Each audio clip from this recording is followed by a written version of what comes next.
नमस्ते, आप देख रहे हैं एमडी न्यूज। एमडी न्यूज के मेरदर्शन बुलेटिन में आप सभी का स्वागत है। आज के बुलेटिन के साथ मैं हूं निशा।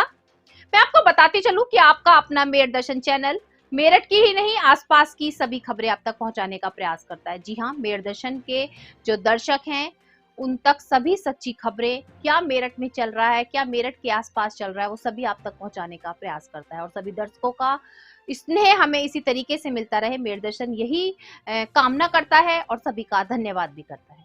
मैं आपको बताती चलूं, जैसे कि आप सभी जानते हैं, जब चुनाव का दौर आता है तो सभी अपनी पार्टियों को मजबूत करने में लग जाते हैं और मजबूत भी करते हैं। पार्टियां एक दूसरे से जुड़ती भी हैं ताकि अपना मजबूतीकरण बना सकें, एक साथ मजबूत होकर खड़े हो सकें। लेकिन चुनावों के बाद भी राजनीतिक पार्टियां किस तरीके से अलग हो रही हैं, वो सारे नजारे मैं आपको दिखाऊंगी। साथ साथ चोर बदमाश किस तरीके से हौसले दिखाते हुए सड़कों पर घूम रहे हैं और उनको गिरफ्तार किया जा रहा है, ये भी दिखाऊंगी। और कॉलेजों में किस तरीके से कार्यक्रमों का आयोजन किया जा रहा है। मेरदर्शन चैनल के माध्यम से मैं आपको हर वो खबर आप तक पहुंचाने का प्रयास करूंगी जो सच्ची है और आप तक पहुंचनी चाहिए। जी हां, आप जुड़े रहें मेरदर्शन के साथ। सबसे पहले नजर डालते हैं आज की हेडलाइंस पर। आज के समाचारों के प्रायोजक हैं खेमचंद पहलवान, पूर्व सदस्य Uttar Pradesh Congress committee, Arvind Kumar Gupta, Marwari Bhoj, metro plaza, Delhi road, Meerut, doctor Bina Rani Agarwal, समाज। भारतीय किसान यूनियन के नेता किसान आंदोलन के जननायक राकेश टिकैत पहुंचे मेरठ। पत्रकारों से रूबरू होते हुए कहा, सरकार महंगाई पर करे कंट्रोल, किसानों को मिले उनका हक, पत्रकारों को मिले स्वतंत्रता की आजादी। प्रगतिशील समाजवादी पार्टी लोहिया के राष्ट्रीय प्रवक्ता चक्रपाणी यादव पहुंचे मेरठ। प्रेस वार्ता के माध्यम से दी जानकारी। समाजवादी पार्टी से गठबंधन के बाद नहीं मिला सम्मान, इसलिए समाजवादी पार्टी से अलग होने का लिया निर्णय। The fun and spice food club द्वारा मासिक बैठक रीयूनियन के रूप में की गई आयोजित। क्लब की अध्यक्षा संध्या वर्मा ने आए हुए सभी सदस्यों का किया स्वागत। आए हुए शेफ मुकेश द्वारा सभी महिलाओं ने सीखा हलवाई स्टाइल फूड व जमकर मचाया धमाल। देश के प्रधानमंत्री नरेंद्र मोदी द्वारा स्वच्छ भारत के तहत पॉलिथीन बंद करने का आह्वान करने के बाद जगह जगह चलाए जा रहे जागरूकता अभियान। जागरूक नागरिक एसोसिएशन द्वारा स्माइल डिग्री कॉलेज में संगोष्ठी का किया गया आयोजन, जिसमें पॉलिथीन बहिष्कार को लेकर सभी को किया जागरूक। सूरजकुंड रोड स्थित केशव भवन में भारतीय किसान संघ उत्तर प्रदेश द्वारा एक बैठक का किया गया आयोजन, जिसमें किसानों की समस्याओं को लेकर की गई वार्ता, रखे गए विचार। आरजी पीजी कॉलेज के चित्रकला विभाग में प्रथम सेमेस्टर की छात्राओं द्वारा गेट टुगेदर का किया गया आयोजन। छात्राओं ने सभी विभाग की शिक्षिकाओं को पौधे देकर किया स्वागत। अनेक प्रकार के गेम व नृत्य कर दी सुंदर प्रस्तुति। मुखबिर की सूचना पर नरौली कस्बा पुलिस चौकी इंचार्ज व फोर्स सहित पहुंचे नगर पंचायत नरौली गांव मऊ असू रोड। घूम रहे अज्ञात व्यक्ति को पुलिस द्वारा किया गया गिरफ्तार। व्यक्ति के पास एक जिंदा कारतूस हुआ बरामद। इंचार्ज दिनेश तिवारी ने दी जानकारी। आरोपी अज्ञात व्यक्ति है हिस्ट्री शीटर। खबरें विस्तार से। सबसे पहले मैं आपको बताती चलूं कि किसानों के मसीहा, किसान आंदोलन के राष्ट्रीय जननायक, जी हां, राकेश टिकैत आज मेरठ पहुंचे और उन्होंने पत्रकारों से रूबरू होते हुए कहा, सरकार कोई भी हो लेकिन महंगाई पर लगाम लगानी चाहिए। जी हां, आप सभी जानते हैं कि किसान आंदोलन में मसीहा बने हुए थे राकेश टिकैत और किस तरीके से कितना लंबा किसान आंदोलन चला। बहुत ही यादगार वो आंदोलन रहेगा। लेकिन साथ साथ आपको बताती चलूं, आज राकेश टिकैत जब मेरठ पहुंचे तो पत्रकारों से रूबरू होते हुए उन्होंने सबसे पहला अपनी आवाज इसी चीज के लिए उठाई। सबसे पहला अपना वाक्य यही कहा कि महंगाई चरम सीमा पर पहुंच रही है, आम आदमी जो है बहुत ही परेशान हो चुका है महंगाई से, सरकार कोई भी हो महंगाई पर लगाम लगानी चाहिए। दूसरा, उन्होंने कहा कि किसानों के हित में अभी भी कार्य बहुत कम किए जा रहे हैं, किसानों के हित में कार्य किए जाने चाहिए क्योंकि किसान अन्नदाता है। सबसे बड़ी बात उन्होंने पत्रकारों के लिए भी ये कहा कि पत्रकारों की सच्चाई की आवाज को दबाया जा रहा है। पत्रकार अगर सच्चाई उठाते हैं तो उन पर रोक लगाई जा रही है। पत्रकारों को स्वतंत्र कर दिया जाए ताकि पत्रकार सच्चाई की आवाज उठा सके। तो आए यहाँ को निकल रहे, यहाँ के देखे भाई नई सरकार बनने के बाद में क्या माहौल है, ये पुराने धरना स्थल रहे हैं अपने, इनको भी देख रहे हैं पुराने धरना स्थल पे क्या क्या है। ये पेड़ जहाँ पे बैठ के पूरे आंदोलन चलते थे उनका क्या हाल है। और अब नई सरकार बनेगी, अब काम होना चाहिए एजुकेशन पे, हेल्थ पे, स्टेडियम पे। जैसे हरियाणा में है, हर गांव में वहाँ पे स्टेडियम बने हुए हैं, तो यहाँ पे भी जो बंजर जमीन है उस पर काम हो। बुलडोजर जो है, जब बुलडोजर चल ही रहा तो ठीक जगह चल रहे। गांव समाज की जमीनें अगर दब रही हैं तो वे निकले, उनमें स्टेडियम बने, और स्टेडियम बनेंगे तो बच्चों को खेल कूद की जगह मिलेगी। आज सारे बच्चे सड़क के ऊपर दौड़ लगा हुए हैं, एक्सीडेंट होते हैं। तो इस पर सरकार को काम करना चाहिए। मुख्यमंत्री को कहेंगे कि इस पर भी काम करें और बिजली भी हरियाणा के बराबर हो जाए। कुछ तो उन्होंने कहा कि कुछ कम करेंगे, उसका नोटिफिकेशन हो के उसकी भी आ जाए। लेकिन आंदोलन से यह हुआ कि कहा उन्होंने कि हम आधे रेट उसके करेंगे, उसके रेट भी डाउन हो, गन्ने का भुगतान भी डिजिटल हो जाए। अब ये 15 दिन और 14 दिन का क्यों, वो डिजिटल आए। प्रधानमंत्री का पायलट प्रोजेक्ट है डिजिटल इंडिया का, तो वो किसानों को भी मिले। और गन्ने उसका गेहूं का भाव ठीक रहेगा आपका, सरकारों के रहमो करम पे नहीं। इंटरनेशनल मार्केट में गेहूं की कमी है, किसान सस्ते में गेहूं ना बेचे अपना। इन सब चीजों का ध्यान रखें, अपना कटाई का ध्यान रखें, और भाई प्रेस को भी बोलने की आजादी मिले। गड़ा ना घोटो सरकार किसी का भी। आपने बात करी आंदोलन की, आंदोलन स्थल रहा नहीं तो पुराना जो आयुक्त कार्यालय है, ये पुराना स्थल रहा 88 वाला। यहाँ पे आंदोलन है, यहीं हम रहे उस टाइम पे। हम जो छावनी होती थी उस टाइम उस जगह रहते थे, और यहाँ से वहाँ तक सब जगह जनता रहती थी। अच्छा बात करें 9 तारीख का एमएलसी के चुनाव आ रहे हैं। चुनाव कहाँ है, हो गए चुनाव तो। जो पर्चा भरेगा उसको पर्चा लेगा, वो दूसरे वाली पार्टी से जाना, ज्वाइनिंग करनी पड़ेगी उसको बीजेपी। तो चुनाव कहाँ है यहाँ पे। आपने कहा था कि वोट जो है भाजपा की वोट को ले गई, और 90 वोट सीट लेके गई। कोको तो नहीं कि कोको माई है बीजेपी वालों की, भाई लेके जाओ कुछ ना कुछ। महंगाई बढ़ रही, देखो महंगाई का ये पता जरूर चलेगा कि सरकारों के कंट्रोल में महंगाई है।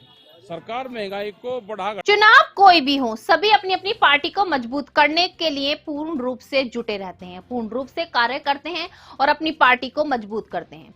साथ साथ मैं आपको बताती चलूं कि हर पार्टी एक दूसरे से जुड़कर गठबंधन बनाने के लिए तैयार होती है ताकि पार्टी मजबूत हो सके। लेकिन जहां चुनाव खत्म होते हैं उसके बाद आपसी मतभेद भी शुरू हो जाते हैं। आज मैं आपको इसी को लेकर के बताती चलूं, जो सबसे बड़ी खबर आज की है कि प्रगतिशील समाजवादी पार्टी लोहिया के राष्ट्रीय प्रवक्ता चक्रपाणी यादव आज मेरठ पहुंचे और एक प्रेस वार्ता का आयोजन किया। प्रेस वार्ता में उन्होंने साफ साफ कहा कि समाजवादी पार्टी के साथ उन्होंने गठबंधन किया था, लेकिन उनकी पार्टी को या उनको और कार्यकर्ताओं को सम्मान नहीं दिया गया, जिसके कारण से अब निर्णय लिया गया है कि वो समाजवादी पार्टी से अपना गठबंधन खत्म करते हैं। तो पार्टी कोई भी हो, लेकिन ये हम सबको सीख भी लेनी चाहिए कि जब हमें जरूरत हो तब हम सब साथ खड़े हैं, लेकिन जब जरूरत ना हो तो एक दूसरे को पहचानते भी नहीं। अगर हम साथ जुड़े हैं तो साथ एक दूसरे को सम्मान भी दें। मुलाकात भी हुई, मुलाकात होने के बाद संभवतः उस समय सीट शेयरिंग वाली बात हो गई, लेकिन फाइनली स्थिति ये आई कि उनको केवल एक सीट मिलने के बाद उन्होंने जीत हासिल करी, जैसा आप जानते हैं। और वो जीत ऐसी थी कि सबसे बड़ी जीत 90,000 वोट से जीते थे। और उसके बाद की स्थिति ये हुई कि पूरे चुनाव के दौरान और चुनाव के बाद भी जिस तरीके से उनको इग्नोर किया गया, इग्नोर करने के कारण हल विष की तरीके से देखता हूं। जैसे कहा जाता है हिंदू माइथोलॉजी में कि समुद्र मंथन के बाद पहला जो निकला था वो हलाहल विष था, जिसको भगवान शिव ने धारण किया था। तो हमारा राष्ट्रीय अध्यक्ष भी जहर को पिया और कोई शिकन नहीं आने दी। लेकिन अब स्थितियां बहुत ज्यादा कंट्रोल से, हमारे पदाधिकारियों की उपेक्षा उसकी इंतहा हुई।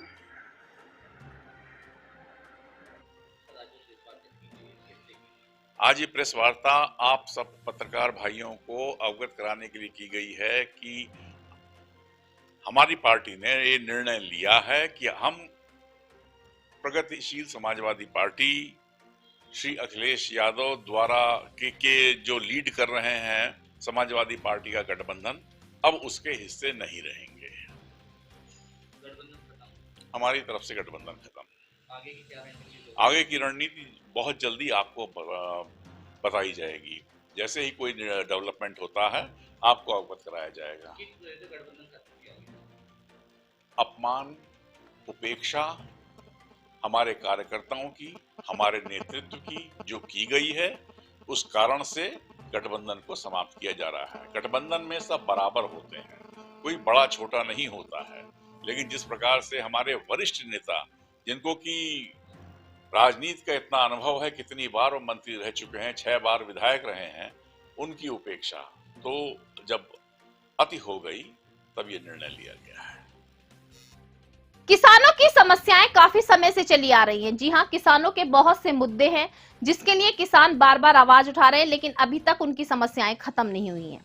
वहीं मैं आपको बताती चलूं, भारतीय किसान यूनियन संघ द्वारा आज एक बैठक का केशव भवन में आयोजन किया गया, जिसमें सभी किसान उपस्थित हुए और सभी किसान ने अपनी अपनी समस्याओं को लेकर आवाज उठाई, वार्ता की और सभी ने विचार रखे कि किस तरीके से समस्याओं को दूर किया जा सकता है। जिससे जैसे मैं आपको कुछ समस्याएं बताती चलूं, किसानों की सबसे बड़ी समस्या तो बिजली की समस्या है कि बिजली का बिल इतना ज्यादा आता है, किसानों को छूट नहीं दी जाती और बहुत सी समस्याएं हैं कि उनका भुगतान भी समय पर नहीं होता।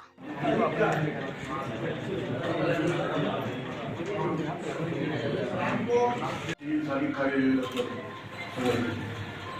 और लाभकारी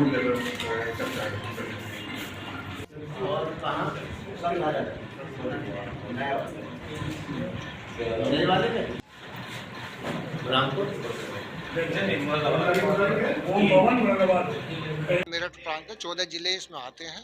आज 14 जिलों के कार्यकर्ता यहाँ उपस्थित हैं। 3 साल की कार्य योजना बना रहे हैं, जिसमें प्रमुख मुद्दा है किसानों की भूमि अधिग्रहण को लेकर आए दिन पूरे प्रदेश में, प्रांत में अपने धरने होते रहे, उसको लेकर सरकार से वार्ता करना और वार्ता के माध्यम से बात नहीं बनती है तो धरने प्रदर्शन के माध्यम से आंदोलन करने को विवश होंगे हम।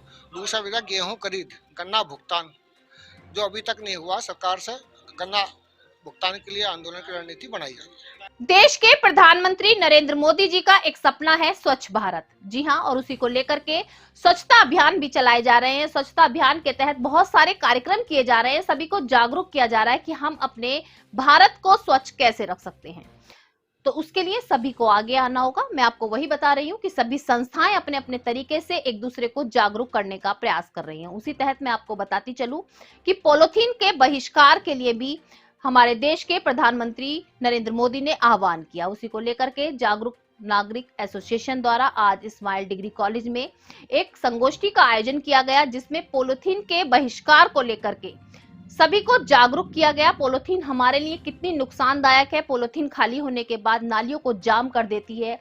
अगर पॉलीथीन कोई जानवर खा ले तो उसको बीमारी हो जाती है, उसकी मृत्यु भी हो सकती है। बहुत सी समस्याएं पॉलीथीन से सामने आती है। अगर हमें अपने भारत को स्वच्छ बनाना होगा तो हमें पॉलीथीन का बहिष्कार करना होगा। वो चंद मिनट में आपके बीच पहुंचने वाले हैं और वो जो आपको संदेश देंगे, जो आपसे बात करेंगे, जो आपसे रूबरू होंगे, है हम लोगों का। और पर्यावरण संरक्षण हेतु जैसे हमने बताया, हमारा स्पेशल थीम है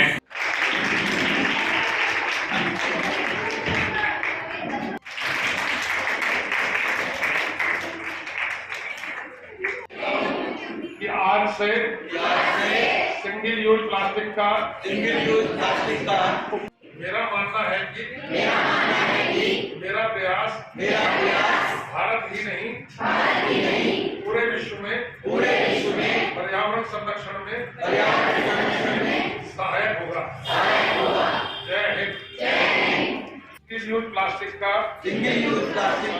उपयोग न करने हेतु प्रेरित करूंगी और अपने परिवार, मोहल्ले, गांव, शहर और महासचिव के रूप में आज हमने स्माइल डिग्री कॉलेज में एक स्वच्छता और प्लास्टिक प्रयोग पर एक संगोष्ठी का आयोजन करा गया, जिसमें विशेष तौर से हमने ये आह्वान किया है कि हमारे प्रधानमंत्री ने इसी रविवार को मन की बात में विशेष तौर से प्लास्टिक से होने वाले विषय पर गंभीरता प्रकट करी थी। तो आज हम बच्चों को यही समझाने चाहते हैं कि हवा, पानी और खाद्य सामग्री के रूप में जो हम प्लास्टिक इस्तेमाल कर रहे हैं वो हमारे शरीर में जहर के रूप में जा रहा है। आज जो बढ़ती हुई कैंसर की बीमारियां हैं उसका 80% कारण हमारा प्लास्टिक है। खासतौर से जो गर्म चीज़ें हम खाने के इस्तेमाल प्लास्टिक में करते हैं वो निश्चित रूप से हमारे शरीर के लिए इतना हानिकारक है कि उसका कोई भी सरल उपाय नहीं है। तो हम बच्चों को यही बताना चाहते हैं कि आप अपने जीवन में जो प्लास्टिक की बोतलें पानी के रूप में ले रहे हैं या चिप्स के रूप में बैग्स ले रहे हैं या और जो खाने की चीज़ें आप ले रहे हैं वो कम से कम प्लास्टिक की चीज़ों में ना लीजिए। अपने जीवन को स्वच्छ बनाना है और स्वस्थ बनाना है तो प्लास्टिक का कम से कम इस्तेमाल करिए, क्योंकि अब प्लास्टिक ये 100 साल तक भी ना गलता है, ना जलता है, ना सड़ता है, ना ख़त्म होता है। तो हम आज बच्चों से यही अपील कर रहे हैं अपने जीवन में स्वच्छ रहने के लिए पॉलीथीन का, प्लास्टिक का इस्तेमाल ना करें। मेरठ शहर में बहुत सारे ऐसे क्लब बने हुए हैं जिसमें महिलाएं जुड़ी हुई हैं और महिलाएं अपने समय का सदुपयोग करती हैं, अपने अंदर छुपी हुई प्रतिभाओं को बाहर निकालने का प्रयास करती हैं। मैं आपको समय समय पर क्लबों से जुड़ी महिलाओं के कार्यक्रम दिखाती हूं। आज मैं आपको बताती चलूं, the fun and spice food द्वारा एक कार्यक्रम का आयोजन किया गया। मासिक बैठक रीयूनियन के रूप में की गई। काफी समय से, कोरोना काल के समय से ये बैठक जो है बंद की हुई थी, कार्यक्रम नहीं किए जा रहे थे इस क्लब में, लेकिन अब कोरोना के बाद ये जो पहली बैठक हुई है इसका नाम रीयूनियन रखा गया। इसमें आने वाली सभी महिलाओं को आज क्लब की अध्यक्षा ने स्वागत करते हुए उनको बहुत ही सम्मान तरीके से उनको पुरस्कृत भी किया। साथ साथ आज आए हुए शेफ द्वारा किस तरीके से हलवाई द्वारा भोजन बनाया जाता है उसकी जानकारी दी गई। सभी महिलाओं ने चटकारे लेते हुए व्यंजनों का स्वाद भी चखा, नृत्य भी किए और जमकर धमाल मचाया। तो आप देखते हैं कि महिलाएं जब घर से बाहर निकलती हैं तो किस तरीके से उनका उत्साह जाग जाता है और अपने उत्साह को दिखाते हुए अपनी प्रतिभा का प्रदर्शन भी करती हैं। अगर अपने ब्लूटूथ को चेक कर लीजिए, ब्लूटूथ खोलने के बंद कर लीजिए। कचौड़ी हमेशा हमारी कोर्स आटे की ही बनती है, ठीक है? तो अभी कचौड़ी का मैंने इसमें कुछ नहीं लिखा हुआ है, अब आपको बताना पड़ेगा इसके बारे में। अब कचौड़ी हमेशा हमारी कोर्स आटे की ही बनती है, ठीक है? तो अभी कचौड़ी का मैंने इसमें कुछ नहीं लिखा हुआ है, अब आपको बताना पड़ेगा इसके बारे में। कचौड़ी डाल जाएगी ना छोटे से छोटे डाल के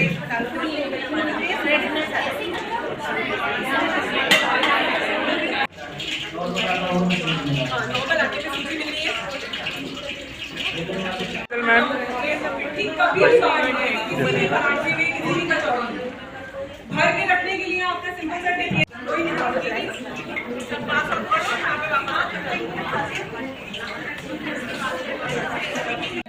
पिट्ठी में सौंफ, हींग, खाने का सोडा, लाल मिर्ची।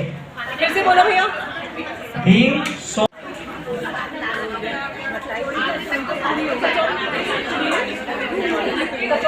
और आज हम यहाँ पे रीयूनियन मीट कर रहे हैं। कोविड के बाद में ये हमारी फर्स्ट मीट है, इसलिए हमने इसको रीयूनियन का मीटिंग का नाम दिया है। और बहुत अच्छा लग रहा है, 2 साल बाद हम सब लोग आपस में मिल रहे हैं। और जैसे कि आप लोगों ने देखा, यहाँ पे हम हलवाई स्टाइल फूड आज हमने सीखा। दम आलू, शाही पनीर और काशी फल कचौड़ी कैसे बनती है। जैसे कि हमारी क्लब की परंपरा है कि हम यहाँ पे कुछ ना कुछ सीखते और सिखाते रहते हैं, तो हमारे मेंबर्स इसमें ही बहुत इंजॉय करते हैं। Thank you so much. मैं आपको समय समय पर बताती हूँ कि कॉलेजों द्वारा छात्राओं के अंदर छुपी हुई प्रतिभा को बाहर निकालने का प्रयास किया जाता है। कार्यक्रम किए जाते हैं, प्रतियोगिताएं की जाती हैं जिसमें छात्राएं अपना कह सकते हैं कि हुनर दिखाती हैं। आज भी आरजीपीजी कॉलेज में गेट टुगेदर एक कार्यक्रम का आयोजन किया गया। चित्रकला विभाग की सभी छात्राएं इसमें मौजूद रहीं और सभी छात्राओं ने सभी विभाग की शिक्षिकाओं को पौधा दे करके उनका स्वागत किया। साथ साथ मैं आपको ये भी बताती चलूं कि छात्राओं ने जमकर धमाल मचाया। छात्राओं ने नृत्य भी किया, थमोला गेम खेला गया और बहुत सारे गेम खेले गए, म्यूजिकल चेयर गेम भी खेला गया। छात्राओं ने कैट वॉक भी की और सभी छात्राओं ने अपनी प्रतिभा का प्रदर्शन किया। सबसे बड़ी बात, गेट टुगेदर करने का मेन मकसद यही होता है कि सभी छात्राएं एक दूसरे को समझ सकें, अपनी सभी अध्यापकों को अच्छी तरीके से समझ सकें, ताकि पूरे साल उन्हें पढ़ाई करने में कोई भी परेशानी ना हो। आज के मेरठ दर्शन बुलेटिन में बस इतना ही। तेज और ताजा खबरें जानने के लिए देखते रहिए मेरठ दर्शन।